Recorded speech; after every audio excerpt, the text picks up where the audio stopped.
জায়গা অনেক আছে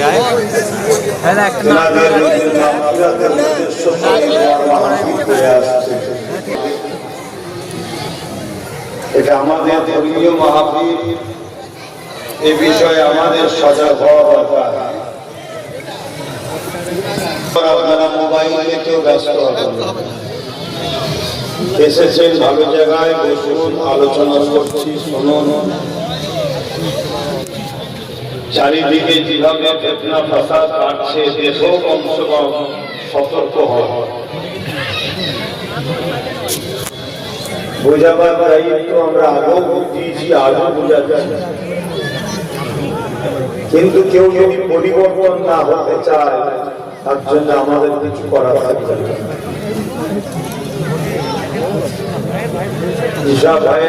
মোবাইলে ব্যস্ত হয়েছে, সেই পরীক্ষা সেদিনও হয়েছে, আজও হচ্ছে। এই পরীক্ষা আজকে আমার ভারতবর্ষের শুরু হয়েছে।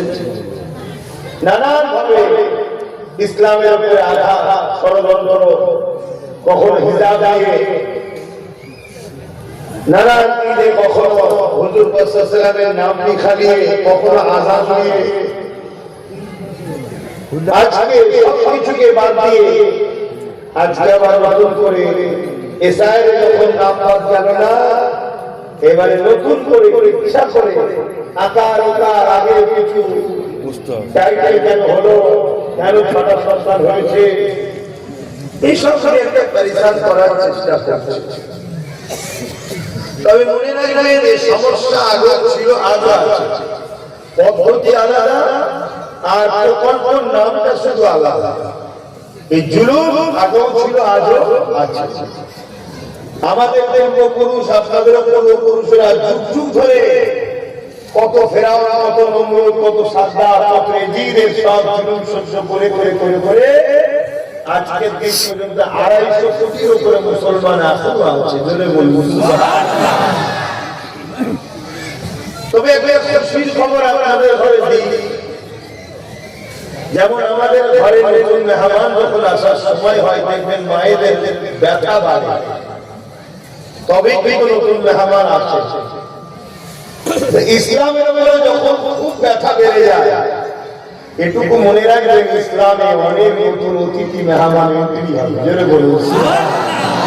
এটা একটা সিস্টেম। এখানে যেমন ঘরের মায়ের ব্যথা বাড়লে ঘরে অতিথি বাড়ে, নতুন কুটুম আসছে, আর ইসলামেও এরকম সিস্টেম, যত ব্যথা বাড়ে তার মানে এটা নতুন অতিথি আবির্ভাব হয়।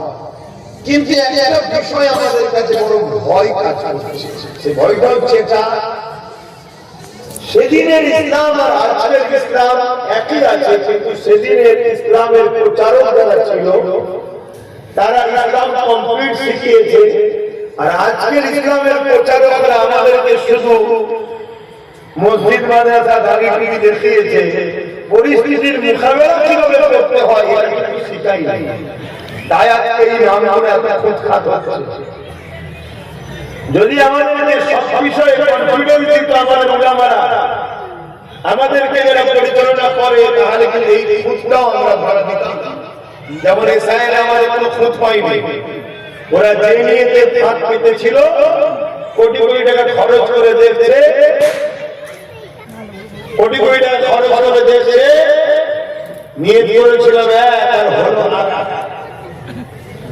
চেয়েছিলাম মুসলমান রোহিঙ্গা বেরোবে, কিন্তু এ তো দেখছি মুসলমানই হাসিকা ঘরবাড়ি হয়ে গেছে। ওই জায়গায় আমরা কিন্তু আলহামদুলিল্লাহ পাস করে গেছি, কিন্তু আমাদের এখন ছোট ছোট যে খুঁতগুলো আছে, খুঁতগুলোকে আমাদের ধরা পড়তো না। যদি আমাদেরকে এই জিনিসটা শেখানো হতো, রব্বানা আতিনা ফিদ দুনিয়া, দুনিয়ার ভালোই কথাও আল্লাহ বলেছে, অফিল আখিরাতি হাসানা, আখিরাতের ভালোই কথা বলেছে, কিন্তু প্রথমে দুনিয়া।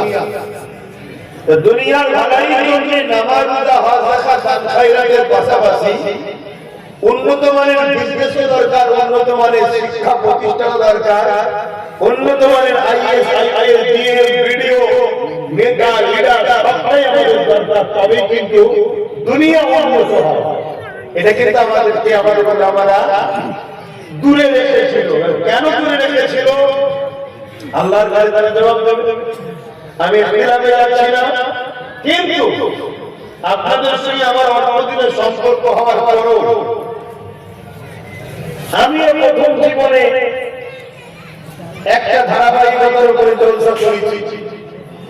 লাস্টে আস্তে আস্তে যখন বড় হলাম, সম্পর্ক বাড়লো, প্রেমিকের সংখ্যা বাড়লো, ভাইয়ের সংখ্যা বাড়লো, বাপের মায়ের সংখ্যা বাড়লো, তখন কিন্তু আমি তাদেরকে আস্তে আস্তে বোঝাতে লাগলাম, যেমন নামাজ দরকার, মসজিদ দরকার, মাদ্রাসা দরকার, ঈদগাহ দরকার, খানকা দরকার, তেমন এগুলোকে নিরাপদে রাখার জন্য আমাদের আরো কিছু দরকার।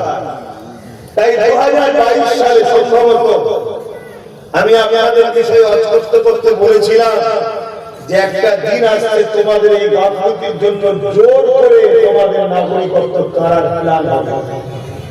শুনেছেন আপনারা? যদি না হয় 22 সালের আলোচনাগুলো দেখুন, পাবে।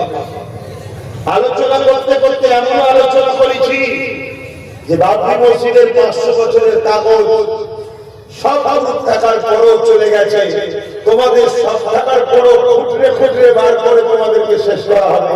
দেখো এসআইআর পাস করার পরও নতুন করে ফাঁসাবার প্ল্যান চলছে না, চলে। এটাও বলেছি রাস্তার কুকুর মারলে যেমন কেস হয় না, কেন কুকুরের ভোটার নেই, কুকুর ভোটার নয়, নাগরিকত্ব নেই। আগামী দিন তোমাদের নাগরিকত্ব কেড়ে নিয়ে তোমাদেরকে মারার প্ল্যান হবে, এবং তার জন্য কোন কেস মামলাও হবে না, কেন তোমরা নাগরিক নও। এই পরিকল্পনা হচ্ছে। তবে যে পরিকল্পনা শুরু হয়েছে এবছরই যে সব হয়ে যাবে এমনটা নয়। এবছরে সব বাদ যাবে না, কেন খেলা এখন অনেক হবে। হয়ে চাইবে সংখ্যাটাকে ভাগ করো, একসাথে যদি বড় সংখ্যা হয় তাহলে তলাটা বড় হবে বিরোধী, এই অল্প করবে, বাকিগুলোকে কিন্তু ওই বাঘের ছোঁয়া টাইপে ঝুলিয়ে রাখবে, আস্তে আস্তে আস্তে আস্তে আস্তে আস্তে শেষ করবে। সমাধান আছে, সমাধান নেই কেন? আছে, সে সমাধান এখনো আছে। কেন? যে কাজ এরা করছে সম্পূর্ণ হবে এরা সংবিধান বিরোধী কাজ করছে।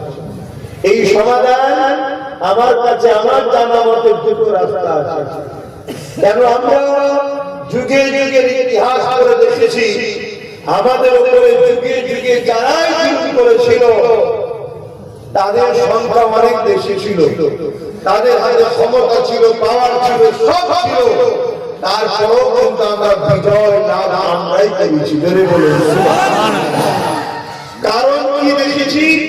কারণ একটাই দেখেছি, আমাদের মডেল যতদিন মুহাম্মদ রাসূল ছিল ততদিন দুনিয়া আমাদের হাতে ছিল। জোরে বলি। যেদিন আমরা রাসূলকে বাদ দিয়ে দুনিয়ার এই গানেওয়ালা, নাচনেওয়ালা, খেলনেওয়ালা, এই চোর, ধোঁকাবাজ, চিটিংবাজ, প্রতারণাকারীদেরকে আপন করে নিয়েছি, মডেল বানিয়ে নিয়েছি, সেদিন থেকে আমাদের হাতে সব ফসকাতে লেগেছে।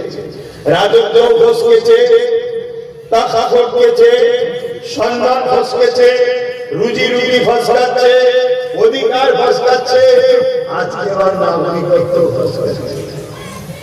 অতএব আমি বলবো একটাই মেসেজ, হুজুর মানুষ তো আমি আমার রাস্তায় বলবো না, তবে যেটা বলছি বাকি তো সব রাস্তা 80 বছর ধরে চেষ্টা করে দেখে নিয়েছি, ফায়দা তো কিছু হয়নি।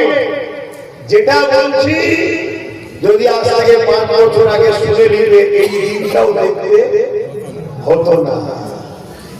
কেন? ঘাসগুলি তো গরুকে টেনে নিয়ে এসেছে, না থাকতো ঘাস, না থাকতো গরু। কথা বুঝতে পারছেন তো নাকি? তাহলে সেই 5 বছর আগে বুঝলে তাহলে ঘাসও থাকতো না, গরু আসতো, তাহলে এসব কিছু সমস্যা দেখো না। কেরলে, তামিলনাড়ুতে দেখো, ওখানে ঘাসও নাই, গরুও নাই, কেস করে সব বন্ধ করে দিয়েছে। যে সব এখন হবে না আমাদের এখানে, কথা কিছু মাঝে মাঝে, কিন্তু ভুল আমরা করেছি। আমরা কারোর উপরে ভরসা করেছিলাম যে আমাদেরকে বাঁচাবে হয়তো, কিন্তু সে ধোঁকা দিয়েছে না, এখনো দিচ্ছে। নতুন করে আবার একটা নাটক হচ্ছে, ভয়ের মহল তৈরি করে বাইবাড়ি করছে। ওরা ওদেরকে চামড়া বাঁচাতে চাইছে, কেন? ওরা বলেছিল মুসলমান বাদ যাবে, বাদ গেছে উল্টো, বলছে চামড়া ফুটিয়ে ফেলবো। তাই নতুন করে আবার এক কবির কাছাকাছি সংঘযুক্ত ডেকেছে, এটা দিয়ে ম্যানেজ করছে না রে, এবার বলাতে ধরেছি। আর ইনি এই দিকে ভয় দেখাচ্ছে যে দেখেছো তো কি হচ্ছে। এই সব বাইনারি চলছে। এই জায়গায় দাঁড়িয়ে থেকে আজকের এই মাহফিল থেকে একটাই মেসেজ দেবো, যা কি আসছে হুজুরের কাজ দায়িত্ব করবে রে বাবা, সব কিছু করো মডেল মুহাম্মদ রাসূলকে বাবা, অন্য কেউ নয়। কারণ আল্লাহ কোরআনের মধ্যে বলেছে, লাকাদ কানা লাকুম ফি রাসূলিল্লাহি উসওয়াতুন হাসানা। হে দুনিয়ার মানুষেরা, আমি আল্লাহ তোমাদের জন্য সবথেকে উত্তম মডেল করেছি আমার মুহাম্মদ রাসূলুল্লাহকে। তোমরা ধর্মনীতি করবে, আমার রাসূলুল্লাহ থেকে শেখো। সমাজনীতি করবে, আমার রাসূলুল্লাহ থেকে শেখো। অর্থনীতি, এডুকেশন নীতি, পরিবার নীতি, রাজনীতি, রাষ্ট্রনীতি, মানববন্ধন নীতি, সংস্কৃতি নীতি, যাই করো না কেন আমার মুহাম্মদ রাসূল থেকে শেখো। আমার নবী যেভাবে বলেছে, করতে বলেছে, ওইভাবে করো। আল্লাহ নবী শুধু তোমাকে আমাকে নামাজ শুধু দেয়নি, রোজা শুধু দেয়নি, দান খয়রাত শুধু দেয়নি। আল্লাহ নবীর আমার রোজা যেমন দিয়েছে ব্যক্তি জীবনের কল্যাণের জন্য, আল্লাহ নবী তেমন তোমাকে আমাকে রাষ্ট্র পরিচালনা কিভাবে করতে হবে, রাজনীতি কিভাবে করতে হবে, কারবার কিভাবে করতে হবে, বিজনেস কিভাবে করতে হবে, সংসার কিভাবে করতে হবে, টোটাল কমপ্লিট জীবন ব্যবস্থা তোমার দুনিয়া আখিরাতের কল্যাণের রাস্তা আমার রাসূলুল্লাহ তোমাকে আমাকে দেখিয়ে দিয়েছে।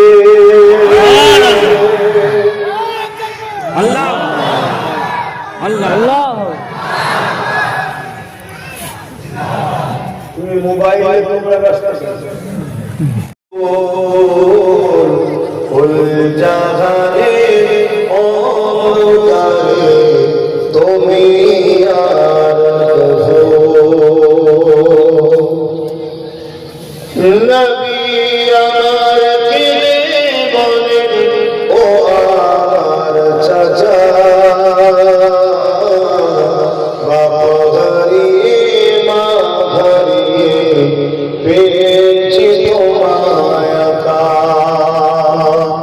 নবীর চাচা হয়ে তুমি দিচ্ছ কেন ফাঁকি, গুনাহ ছাড়া তোমার থাকবে না যে বাকি।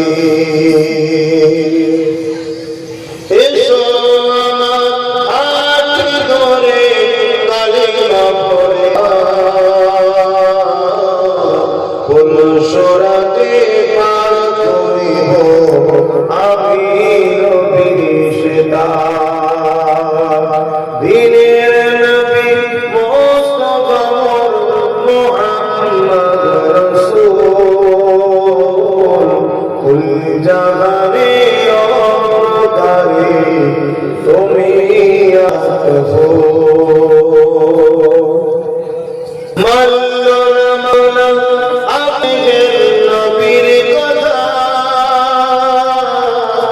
নবী আমার কাদের শুধুই বসে একা একা মানলো না আমাদের নবীর কথা